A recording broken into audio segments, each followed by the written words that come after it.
Guys, hanapin ko lang si Longher kung nasaan, kung anong ginagawa niya. Titignan ko dito, sisilipin ko lang siya. Ito na. Dahan-dahan lang po tayo mga kaibigan. Guys, ayun. Oh, anong ginagawa niya? Oh, susuklay. Wala naman buhok. Kalbo na nga. Susuklay pa. Wow!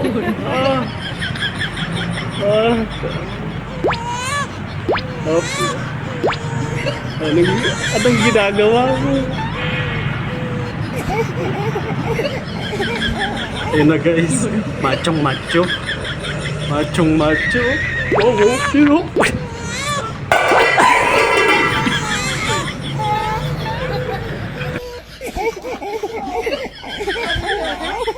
Yun.